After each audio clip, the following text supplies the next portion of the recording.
Ça dépendra de Noah.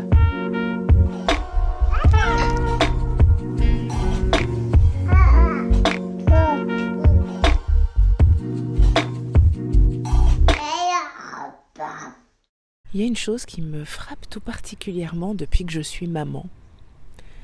C'est à quel point nos attentes peuvent être déconnectées de la réalité. Et vraiment complètement perchées en fait. Complètement perchées. Et complètement à côté de la plaque. Je vais vous donner des exemples très concrets. On attend des enfants et des bébés en particulier qu'ils fassent leur nuit entre guillemets le plus tôt possible. C'est-à-dire qu'ils ne se réveillent pas pour manger, pour boire ou parce qu'ils ont besoin d'uriner par exemple. Mais pour autant, nous en tant qu'adultes, on va choquer personne si on dit que ça arrive qu'on se réveille la nuit et qu'on aille aux toilettes. Ou bien ça arrive qu'on se réveille la nuit pour boire un verre d'eau. Parfois même pour manger un bout. Et certaines personnes se réveillent pour fumer la nuit. Ou en tout cas fument la nuit quand ils se réveillent. Ou lisent un livre. Certaines personnes font des insomnies aussi, des adultes parfaitement normalement constitués qui sont censés faire leur nuit, entre guillemets, font des insomnies, ont du mal à s'endormir le soir, ou bien se réveillent très tôt le matin, ou parfois se réveillent au milieu de la nuit, n'arrivent plus à se rendormir. Et pourtant, quand c'est un enfant, on considère que c'est un problème. Un enfant qui ne fait pas ses nuits, entre guillemets, un enfant qui se réveille la nuit ou a du mal à s'endormir, on considère que c'est un problème, que ce n'est pas normal et qu'il faut absolument lui apprendre à s'endormir.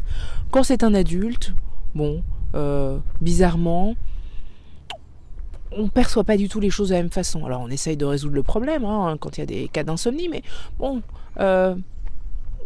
pense pas tout à fait, on pense pas que cette personne n'a jamais appris à s'endormir et qu'il faut lui apprendre à s'endormir. De la même façon, quand on place un enfant dans une chaise haute, sur un tapis d'éveil ou dans un parc, on attend de lui qu'il soit calme, qu'il fasse pas trop de bruit, si possible, qu'il soit content d'être là quand même, puis qu'il s'amuse tout seul, tranquillement. Pour autant, si on se mettait un petit peu à sa place, je pense qu'on serait pas nombreux à vraiment kiffer d'être posé dans une chaise haute, d'être posé sur un tapis d'éveil ou dans un parc avec quelques jouets que nous n'avons pas nous-mêmes sélectionnés, dans une position que nous n'aimons pas particulièrement, de laquelle nous ne pouvons pas bouger. Y a de quoi être un peu déconcerté, un peu inconfortable et pas très content quand même. Mais bon, les enfants, eux, faudrait pas trop qu'ils se manifestent. Faudrait surtout pas qu'ils pleurent ou qu'ils crient pour manifester leur mécontentement. Pourtant, si nous, on était à leur place, incapables de nous mouvoir, incapables d'aller d'un point A à un point B, de faire ce qu'on a envie de faire, de prendre ce qu'on a envie de prendre, de jouer avec quoi on a envie de jouer, et pire encore, si on était dans l'incapacité de faire comprendre de façon très claire, en parlant, en utilisant un vocabulaire compréhensible, si on était incapable d'exprimer nos besoins avec des mots compréhensible par les personnes autour de nous, susceptibles de nous aider. Je sais pas, perso, ça me donnerait vraiment envie de pleurer, voire de crier. Mais bon, pour les enfants, il faut pas qu'ils fassent du bruit, mince, ce sont des enfants. Limite, faudrait les dresser, pour qu'ils soient calmes, Et puis, s'ils pleurent, il faudrait les laisser pleurer, ils vont bien finir par comprendre que c'est pas si grave, mais c'est pas du tout de la maltraitance psychologique. Bref, vous voyez où je veux en venir. On a des attentes concernant les enfants qui seraient pas du tout les mêmes face à un adulte.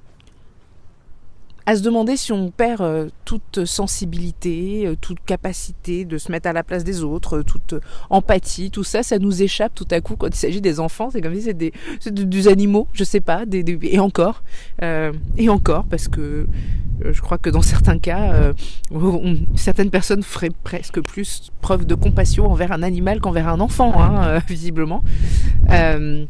J'exagère peut-être un petit peu, mais bon, je trouve ça assez choquant.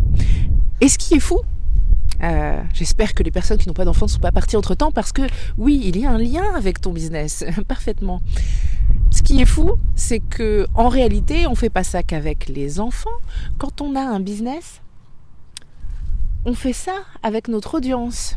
On fait ça avec nos clients potentiels. On les traite exactement comme nous n'aimerions pas être traités. Et on attend de ces personnes des choses que personne ne pourrait vraiment attendre de nous. Hein, genre, on va envoyer des emails très, agressifs. Alors il s'agit pas, le problème c'est pas le nombre d'emails qu'on envoie pour parler de nos offres, de notre service quand on est en plein lancement, etc. C'est le ton qu'on emploie. C'est à quel point on appuie sur les pain points, c'est à quel point on tente parfois de manipuler, mais pas par méchanceté, hein, c'est des choses qu'on nous a apprises, donc on les applique, puisqu'il paraît que ça marche. Et puis ça marche avec beaucoup de gens. Donc voilà, le truc c'est que ces gens-là ne se sentent pas forcément mieux après avoir lu ces emails. Mais bon, on fait les choses d'une certaine façon parce qu'on nous a dit que c'était comme ça, que ça fonctionnait. Hein. C'est comme avec les enfants, hein. On nous dit qu'un enfant doit faire ses nuits. Et sinon ça va pas. Donc on se dit ok, faut que mon enfant fasse ses nuits, sinon ça va pas. Hein, eh bien on nous dit qu'en marketing il faut faire les choses d'une certaine façon. Et pour autant, quand nous on est du côté de la personne qui reçoit, on n'aime pas recevoir ce type d'email. On n'aime pas voir ce type de vidéo, lire ce type d'articles, de textes, de posts sur les réseaux sociaux. Je pense que c'est important en fait d'arriver à se reconnecter, d'arriver tout simplement, à se reconnecter au sens large, c'est-à-dire d'arriver à percevoir que nous ne sommes pas si différents que ça les uns des autres. Évidemment, on est tous différents, hein, mais nous avons des tas de points communs. Et le premier point commun que nous avons, c'est que nous sommes des êtres humains. Et que si on commençait par se traiter les uns les autres comme des êtres humains, avec des émotions, avec des envies, des désirs, des besoins, et si on faisait en sorte de faire preuve de bienveillance dans tout ce qu'on fait, a priori on ne peut pas trop se planter.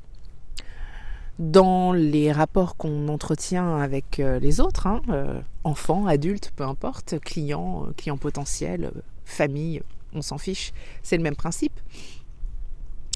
Mais on ne peut pas se tromper et on ne peut pas avoir une mauvaise stratégie marketing si on part de cet état-là, de cet état d'esprit-là, de cette façon de voir les choses. Nous sommes des êtres humains et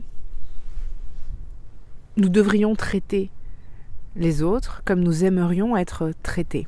Donc, on va parfois mettre en place des choses, des stratégies que nous-mêmes, on n'aimerait pas voir, dont on n'aimerait pas être témoin, qu'on n'aimerait pas, qu'on n'aimerait pas voir adressé à nous. Et ce qui est intéressant, c'est que ça va dépendre d'une personne à l'autre. Je suis pas en train de vous dire, ne faites pas ceci ou cela, même si j'ai mon avis sur la question, sur certaines pratiques. Mais ce que je suis en train de vous dire, en fait, c'est que si vous voulez commencer à mettre en place une stratégie qui va résonner pour vos clients potentiels et qui va leur permettre de se sentir bien, il y a une chose toute simple. Mettez-vous à leur place, tout simplement.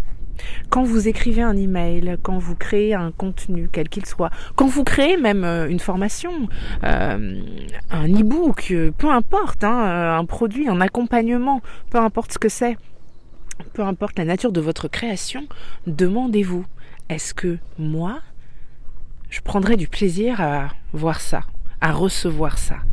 Est-ce que moi, j'aimerais recevoir ça, voir ça, lire ça? Si vous commencez par là, vous allez déjà, je pense que là vous allez toucher en fait à ce qu'on peut appeler du marketing authentique, du marketing bienveillant. Et probablement que vous allez vous comporter simplement comme un bon être humain, entre guillemets. Et je voulais pas employer le terme marketing authentique parce que je trouve justement que ça va un peu tout dire et rien dire. Mais en fait, je pense que c'est ça, en fait, la base du marketing authentique. C'est que le marketing authentique, ça peut pas être un truc qui... ça peut pas être la même chose pour tout le monde, en fait. Parce que la façon dont moi je suis authentique, c'est pas la même... c'est pas pareil que la façon dont toi qui m'écoutes en ce moment, tu es authentique. On est deux personnes différentes. Donc on va faire les choses différemment. Et y a des gens avec qui ça va résonner, il y en a d'autres, ça va pas du tout, ça va pas être possible. Mais ça veut pas dire qu'il y en a un qui est moins authentique que l'autre. S'il est fidèle à lui-même et s'il applique des choses qui lui correspondent, à la façon dont il aimerait être traité, je pense que là, on touche au marketing authentique. Et je pense qu'à partir du moment où on pratique ça, eh bien, on a de plus grandes chances. Alors, je vais pas vous mentir, en pratiquant des choses pas authentiques, des choses plutôt manipulatoires, etc., il y a plein de choses il y a plein de gens pour qui ça fonctionne, tout ça. Mais si t'as testé et que ça te fait pas du bien, si t'as testé et que ça ne fonctionne pas de toute façon pour toi, je t'invite à aller de l'autre côté, aller du côté de l'empathie, de la compassion et de rester connecté à ton toi et d'être connecté à l'univers et à tes petits camarades qui sont aussi des êtres humains et qui méritent d'être traités comme tels. Voilà, c'était ma réflexion du jour. Et puis au passage, si tu pouvais traiter les enfants et les bébés comme tu aimerais être traité toi-même, avec bienveillance, compassion, patience, je pense que ce serait pas mal aussi pour l'avenir de l'humanité. On dit qu'on fait comme ça on fait d'une pierre deux coups. On fait des business qui sont bien et qui font du bien pour l'avenir. Et puis on contribue à créer le monde de demain avec des enfants qui sont traités avec respect. Voilà. Hop. Je fais d'une pierre deux coups avec ce podcast aussi. J'envoie 2 messages. J'espère que ces messages trouveront écho auprès des personnes qui ont besoin de les recevoir. Sur ces bonnes paroles, je vais te laisser. Oui, je suis passée du tu au vous. Je parle au collectif et à l'individuel. Je te laisse, je vous laisse. Et je vous dis à bientôt pour un nouvel épisode.